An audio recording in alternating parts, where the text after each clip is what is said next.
today I wanted to share a recipe for baked dog treats that uses zucchini and molasses. It is harvest season here in Maine. We grow our own garden, so I have an abundance of zucchini right now, and I love to make these dog treats to use up some of that zucchini, but I also make them year round. They're really tasty for my pets, and I just enjoy making this recipe. This does use flour, which you can use any type of flour that's suitable for your dog. If, for example, whole wheat flour isn't good for your pet, you could use almond flour instead. You could also use coconut flour. There are oats in this recipe, and if you need a substitute for oats, you could use buckwheat or chai seeds. Quinoa would work as well. So you can find ways when you make homemade food and treats to substitute the ingredients to meet your dog's needs, which is one of the main reasons why I feed my pets homemade dog food. I love being able to cater it to their specific needs, make different recipes for each of my pets to really give them top quality nutrition at their own individual levels. These treats are fairly simple to make. We're gonna start by preparing the dough. It only takes about 10 minutes to compile the dough, and then you have to bake for 35 to 45 minutes. So in just under an hour, you should have a batch of dog treats. I'm gonna start by adding all of my ingredients to a mixing bowl. So the first thing I have here is 1 cup of water. I have a tablespoon of molasses. I'm gonna add 2 cups of rolled oats. I have 2 cups of whole wheat flour.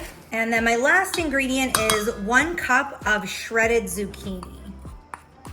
And now I'm just gonna work this all together, like I said, until it forms a dough. It should form a fairly dry dough. If it seems kind of sticky, you can add just a little bit more flour. I'd go about a tablespoon at a time. And same thing, if the dough seems really dry and kind of flaky, you can go ahead and add a little bit more water, 1 tablespoon at a time, until it gets a nice smooth consistency. I always line my cookie sheets with parchment paper. I think that even with non-stick cookie sheets, it just really makes cleanup super fast and easy. So that's what I do, but you can certainly just use a non-stick cookie sheet or line a cookie sheet with parchment paper like I do. And then you're just gonna place little tablespoon-sized balls of the dough. I flatten them out with a fork. You can press them down with your fingers, whatever you want to do. It is kind of a sticky dough, so this isn't really a good one to roll out and, you know, use cookie cutters to make little shapes. But you can make these little biscuits, and I promise your dog will not care what shape they're in. If you're looking for the nutritional guidelines for this recipe, how much protein, how much sodium, how many vitamins and minerals in these treats, just click the link below. I've done a written guide where you can see all of that information, as well as storage information. Homemade treats, the downside to them is that they don't have the preservatives.